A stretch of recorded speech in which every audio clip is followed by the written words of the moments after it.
নমস্কার বন্ধুরা, আমার ইউটিউব চ্যানেলে আপনাদের স্বাগত। আজকে আমি দুটো fund, top quality large cap fund বেছে নিয়েছি। একটা হচ্ছে অ্যাক্সিসের ব্লু চিপ, আর একটা হচ্ছে মীরা অ্যাসেটের লার্জ ক্যাপ। এই দুটো ফান্ডের মধ্যে তুলনামূলক আলোচনা করব। আলোচনাটাকে কিভাবে আগে নিয়ে যাব, প্রথমে তো দুটো ফান্ডের পারফরমেন্স দেখে নেব, এরপর ডিফারেন্ট মার্কেট সাইকেলে, ডিফারেন্ট মার্কেট এনভায়রনমেন্টে ফান্ড দুটো কিভাবে রিয়্যাক্ট করছে বাজারের সঙ্গে সেটা বোঝার চেষ্টা করব।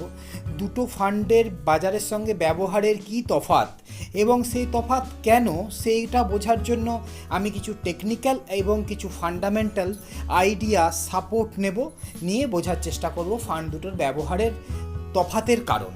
চলুন তাহলে শুরু করা যাক। প্রথমে ফান্ডের সঙ্গে ফান্ডের তুলনা, তারপরে ফান্ডের সঙ্গে তার বেঞ্চমার্কের তুলনা করব। ফান্ডের সঙ্গে ফান্ডের তো কোনো কম্পিটিশান থাকে না, কম্পিটিশান থাকে বেঞ্চমার্কের সঙ্গে। যাই হোক, ফান্ডের সঙ্গে ফান্ডের তুলনায় আমি যদি দেখি 1 বছর এবং 3 বছরের পারফরমেন্স, তাহলে রেড লাইনের অ্যাক্সিস কিন্তু বেটার পারফর্ম করছে। এবার দেখব 5 বছর এবং 10 বছরের চার্ট। 5 বছর এবং 10 বছরে মীরা অ্যাসেট দেখুন বেটার পারফর্ম করছে। 5 বছরের চার্টে একটা স্পেসিফিক পয়েন্ট আছে, ওই সময়ের পর থেকে অ্যাক্সিস আর মীরা অ্যাসেটের পারফরমেন্সে একটা পরিবর্তন এসছে। মীরা অ্যাসেট অ্যাক্সিসের থেকে আন্ডার পারফর্ম করতে আরম্ভ করেছে। এই আন্ডার পারফরমেন্সের কারণ বোঝার চেষ্টা করব এবং পরবর্তীকালে এই কারণ আমাকে ডিসিশন নিতে হেল্প করে কি না সেটাও দেখার চেষ্টা করব। এরপর আসি ফান্ডের সঙ্গে তার নিজের বেঞ্চমার্কের তুলনায়। এখানে একটা খুব সুন্দর বোঝার জিনিস আছে, সেটা একটু ভালোভাবে লক্ষ্য করি। অ্যাক্সিসের যে বেঞ্চমার্ক সেটা হলো নিফটি 50। 1 বছর, 5 বছর এবং সিন্স ইনসেপশন 3টে চার্টেই দেখা যাচ্ছে অ্যাক্সিস তার বেঞ্চমার্কে কিন্তু আউট পারফর্ম করছে। মীরা অ্যাসেটের কিন্তু যেটা বেঞ্চমার্ক সেটা হলো নিফটি 100। নিফটি 100 কিন্তু একটা বড় বেঞ্চমার্ক। এখানে টপ 100টা কোম্পানি আছে, নিফটি 50তে ছিল 50টা, তাহলে নিফটি 50 প্লাস নিফটি নেক্সট 50, তাহলে এই 50 প্লাস 50 মোট 100টা স্টক আছে। তাহলে এটা একটু বেশি ভোলাটাইল এবং বেশি রিস্কি হওয়াটা স্বাভাবিক। সুতরাং আমাকে চেক করে নিতে হবে এই দুটো বেঞ্চমার্কের রিটার্ন জেনারেট করার ক্ষমতা। তাহলে আমি একটা 20 বছরের চার্ট নিয়ে নিই এবং নিফটি 50 আর নিফটি 100কে ওভারল্যাপ করে দিই। তাহলে এখানে দেখতে পাচ্ছি নিফটি 100-এর কিন্তু বেশি ক্ষমতা আছে রিটার্ন জেনারেট করার, কারণ নিফটি 100 একটা ব্রড বেঞ্চমার্ক। লার্জ ক্যাপ ক্যাটাগরিতে দুটো বেঞ্চমার্ক মেনলি ফলো হয়, একটা হচ্ছে নিফটি 50 কনজারভেটিভ বেঞ্চমার্ক, একটা হলো নিফটি 100 ব্রড বেঞ্চমার্ক। তাহলে এই ব্রড বেঞ্চমার্কের কিন্তু বেটার রিটার্ন দেওয়ার ক্ষমতা আছে। তাহলে আমরা বলতে পারি মিরের ফান্ডের বেটার রিটার্ন জেনারেট করার ক্ষমতা আছে, কিন্তু মিরেকে যেটা করতে হবে সেটা হচ্ছে কন্টিনিউয়াসলি নিজের বেঞ্চমার্ককে বিট করতে হবে। আগে দেখলাম মিরে কিন্তু নিজের বেঞ্চমার্ককে বিট করছে, তাহলে কি বেশি রিটার্ন জেনারেট করতে পারছে? ফান্ড কি বেশি ভোলাটাইল হয়ে গেছে? আগে দেখে নিই রিটার্ন অ্যানালিসিস, তারপরে রিস্ক রেশিওকে দেখ। 1 বছর, 3 বছর এবং 5 বছরের পারফরমেন্স যদি আপনারা দেখেন, তাহলে অ্যাক্সিস কিন্তু বেটার পারফর্ম করছে। তাহলে এটা কি হলো? মিরেকে পারফর্ম বেশি করার কথা ছিল, মিরের ব্রড বেঞ্চমার্ক নিফটি 100, তাহলে মিরে কেন পারফর্ম করলো না, অ্যাক্সিস কেন পারফর্ম করলো, সেটা বোঝার জন্য কিছু জেনারেল ইনফরমেশান নেওয়ার দরকার। সেটা নিয়ে রিস্ক রেশিওগুলোকে চেক করব। তাহলে জেনারেল ইনফরমেশানের মধ্যে প্রথমেই দেখব AUM, asset under management. Axis আর মিরের মোটামুটি একই রকম AUM। Fund manager Shreyas Devalkar অ্যাক্সিসের। শ্রেয়াস ডাভলকার 2020-র বেস্ট ফান্ড ম্যানেজারও হয়েছেন। আর মিরের ফান্ড ম্যানেজার হচ্ছে গৌরব মিশ্রা। এনারও ট্র্যাক রেকর্ড কিন্তু খুবই সুন্দর। এরপর আসি বেঞ্চমার্কের আলোচনায়।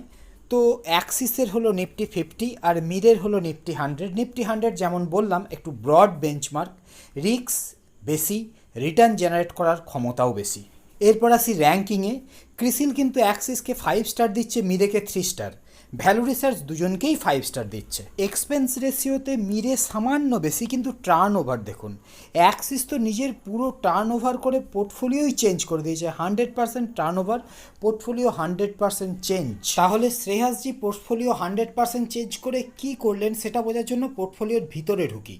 নাম্বার অফ স্টক যদি আপনারা দেখেন, তাহলে অ্যাক্সিসের 28, ক্যাটাগরি 44, মিরে 51। তাহলে একটা কনসেন্ট্রেটেড অ্যাপ্রোচ নিয়ে অ্যাক্সিস চলছে।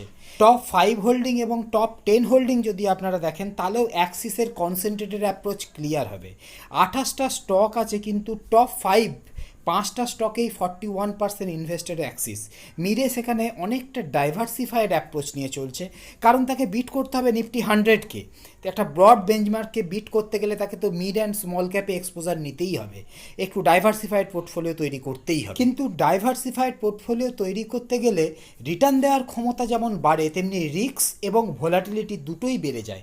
আসুন একটু চেক করে নিই। প্রথমে দেখি মিন হলো এভারেজ রিটার্ন।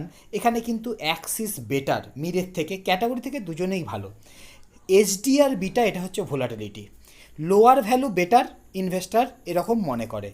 যদি মিন সমান আসে তাহলে আপনার ফান্ড যত কম ভোলাটাইল হবে ফান্ড তত ভালো, এটা ইনভেস্টরদের ধারণা। এরপর সার্ফ আর আলফাকে একটু দেখে নিই। এখানে দুটোতেই হায়ার ভ্যালু বেটার হয়। সার্ফ বলে রিটার্ন জেনারেট করার জন্য আপনার ফান্ড কতটা রিস্ক নিচ্ছে, তো এখানে অ্যাক্সিস আগে।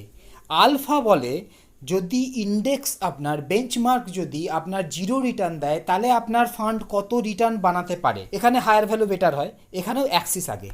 তাহলে অ্যাক্সিস হলো কনসেন্ট্রেটেড অ্যাপ্রোচ নেওয়া একটা লো ভোলাটাইল লার্জ ক্যাপ ফান্ড, আর মিডল লার্জ ক্যাপ হলো একটু ডাইভার্সিফাইড অ্যাপ্রোচ, একটু ব্রড বেঞ্চমার্ক নিফটি 100, একটু ডাইভার্সিফাইড ফান্ড যেখানে ভোলাটিলিটিও বেশি, রিটার্ন জেনারেট করার ক্ষমতাও বেশি। এই ধারণাটিকে ক্রস চেক করার জন্য আমি আর একবার পোর্টফোলিওর মধ্যে ঢুকি, দেখি large cap, mid cap, small ক্যাপে কোন ফান্ড কীরকম হোল্ডিং আছে। অ্যাক্সিস দেখুন large cap bias, 98% large cap নিয়ে চলছে। মিড আর স্মল ক্যাপকে একসাথে দেখুন, অ্যাক্সিসের মিড ক্যাপ 0.5%, স্মল ক্যাপ তো নেই।